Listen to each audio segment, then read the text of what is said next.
Le camp originel, celui des Nations Unies, est une masse construite de 200 mètres de côté. 40 000 mètres carrés d'habitation entourés au nord et à l'ouest par les bidonvilles de ce que l'on appelle les camps des tziganes. Ici, les gens survivent dans des abris faits de tôles ondulées et de bouts de bois récupérés. Des bâches en plastique pour l'étanchéité et quelques pneus usés ou pierres pour faire tenir les toits improvisés. Il n'y a ni sanitaire ni eau courante. L'électricité, quand il y en a, est volée des lignes de basse tension. Géographiquement, le camp se situe près de la cité sportive de Beyrouth. Il y a plusieurs points d'entrée. Le plus vivant est celui qui est à côté de Bir Hassan, sur la route de l'ambassade du Koweït. La rue principale, la rue Shatila, commence ici. Elle grouille entre ceux qui vendent un bric-à-brac d'ustensiles électroniques et les autres qui proposent la dernière contrefaçon du dernier cri vestimentaire ou cosmétique. Les porte-voix des vendeurs de pornographie piratée l'emportent sur ceux des vendeurs de chaussures à dessous, et de temps en temps, c'est un taxi collectif bondé qui tente de se frayer un chemin en klaxonnant frénétiquement.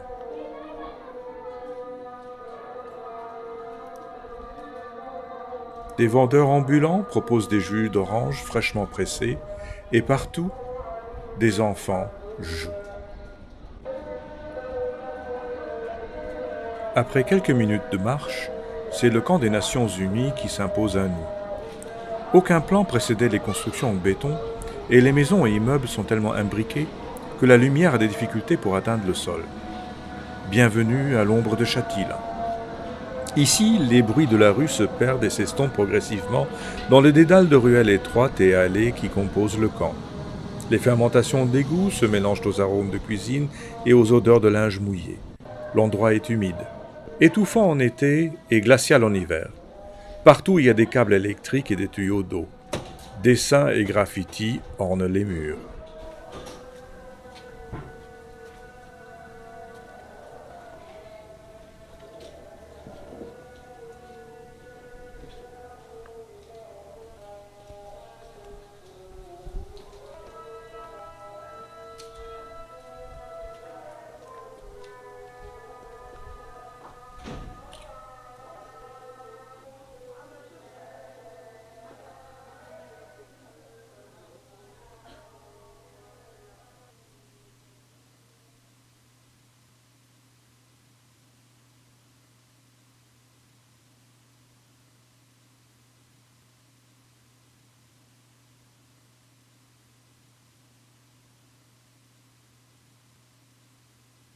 Né en 1923 à Bassa dans le nord de la Palestine, Abdallah Taleb As-Salhani quitte sa maison un jour de 1948 en emportant quelques papiers et les clés de sa maison, pensant revenir au bout de quelques semaines.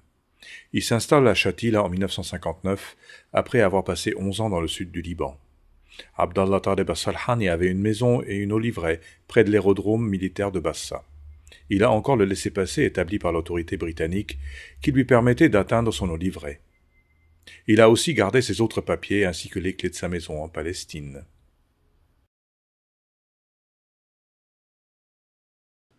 Khair Mohsen est un enfant de Shatila. Il perd la vue à l'âge de 14 ans lors d'une manifestation en 1973 après un passage à tabac par l'armée libanaise. Il vit avec sa famille dans un appartement de 2 pièces sans chauffage ni climatisation. En 1985, durant la guerre des camps, sa femme est touchée par une balle de franc-tireur lorsqu'elle aide un infirmier de la Croix-Rouge à évacuer un blessé. Elle a été amputée de la jambe gauche. Khair Mohsen et sa famille vivent avec moins de $200 par mois. Ils ont 5 enfants. Abu Hisham est né en 1929 à Saint-Jean d'Acre, en Palestine. En 1945, il travaille pour l'armée britannique, d'abord en tant qu'aide de camp, puis en tant que mécanicien dans la marine. Il participe activement dans la résistance palestinienne jusqu'en 1948, année de sa déportation. Nadima Youssef Saïd Nasser, ses filles jumelles et sa petite-fille. Elle a perdu son mari et son beau-père, ainsi que 3 neveux et 5 autres membres de sa famille lors des massacres de 1982. Elle vit seule dans une chambre sans cuisine ou sanitaire. Ali est libanaise, originaire du Sud. Son mari, un Palestinien, est mort pendant les massacres de Tal al-Zartar en 1976. En 1982, lors des massacres de Sabra et Shatila, elle perd sa fille Zainab, toute jeune mariée de 17 ans, et son gendre. 3 ans après, c'est son fils Ali âgé de 12 ans, qui sera tué lors de la guerre des camps. Elle pleure, et sa voix est transformée par la douleur lorsqu'elle évoque ses souvenirs, même 20 ans après ces événements tragiques. Ali a été rejetée par sa famille quand elle s'est mariée avec un Palestinien. Sa famille ne s'est jamais inquiétée d'elle, même pendant les pires heures du camp. Aujourd'hui, elle vit seule dans une pièce. Il n'y a pas de cuisine ou de sanitaire. Libanaise, elle travaille en tant que femme de ménage dans une école primaire où elle a aussi un petit étal de sucreries pour les petits. Ses activités lui apportent presque 140 $ par mois. Son loyer est de 65 $.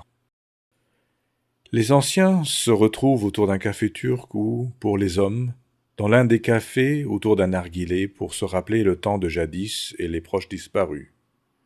En tant que chef de famille, ils s'efforcent de garder intact le souvenir de leur patrie et de leur identité nationale, avec modération, humilité et dignité.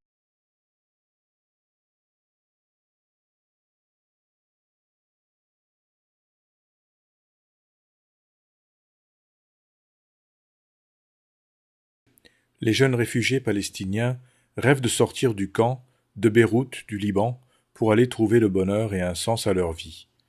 Ils n'ont pour seul document d'identité qu'une carte de réfugié qui ne leur donne aucun droit de déplacement. Mohammad Marzoub nous montre la sienne.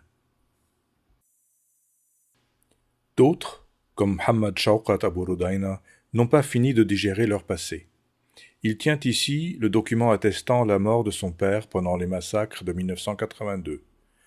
Mohammad a été le témoin du meurtre de son père, de sa sœur enceinte, de son beau-frère et 3 autres membres de sa famille. Il avait 5 ans en 1982. 22 ans après les massacres, Mohammad retrouve un peu de confiance dans la vie. Il a décidé de reprendre l'école et de faire des études. Il a 28 ans aujourd'hui. Avec un peu de chance, les jeunes trouvent des petits boulots à l'intérieur du camp. Cordonnier, livreur d'eau, comptable. Ceux qui ne trouvent pas de travail aident au sein de la famille. Dans le camp des Tziganes, sans eau courante, ce sont souvent les jeunes qui vont la chercher aux nombreux robinets.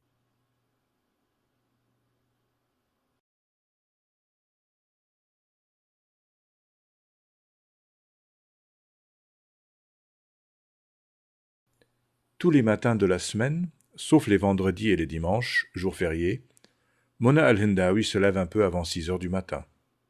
Elle réveille ensuite les enfants pour qu'ils puissent se préparer pour l'école.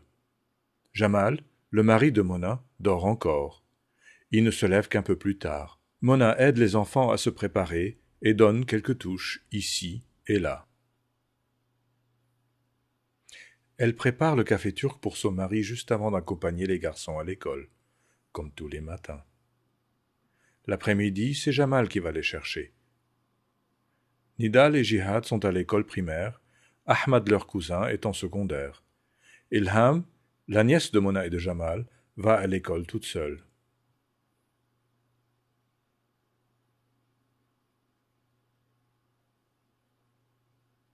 Jamal se réveille.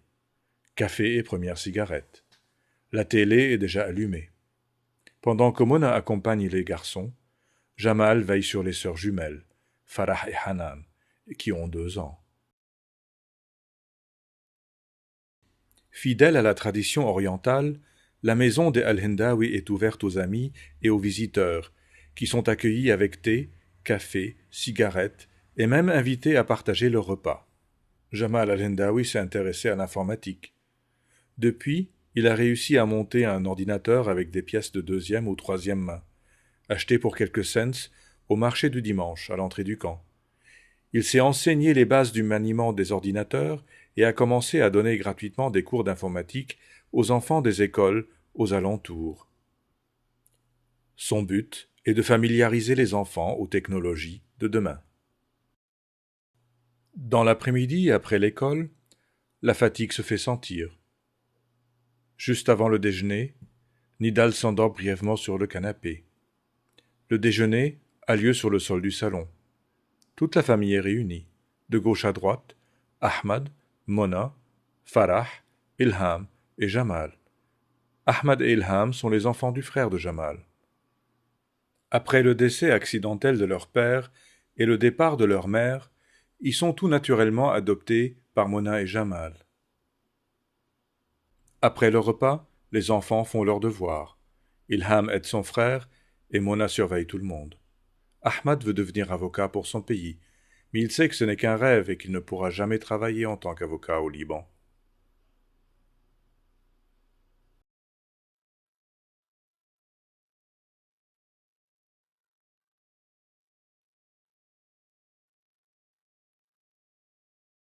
L'horizon des enfants est fait de ruines.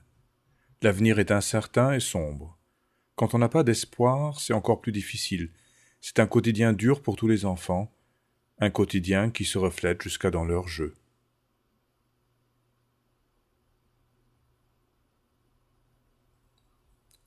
L'école Ramallah pour garçons se transforme en école Hama pour filles tous les après-midi. Quand les garçons se pressent dans les salles de jeu, les filles se précipitent à l'école.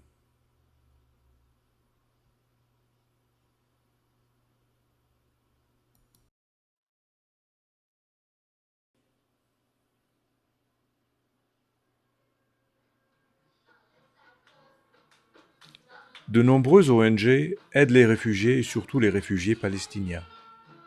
Beit Atfal al-Soumoud, une ONG d'aide sociale, est implantée dans les camps palestiniens et s'occupe des enfants. Cela commence au jardin d'enfants et se poursuit jusqu'aux classes préparatoires. Une clinique dentaire est sur place et un dispensaire n'est pas très loin.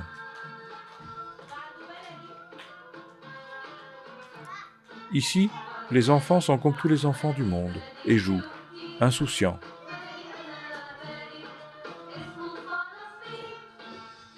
Mais jamais on leur fera oublier qu'avant de devenir réfugiés, ils avaient une patrie qui s'appelait Palestine.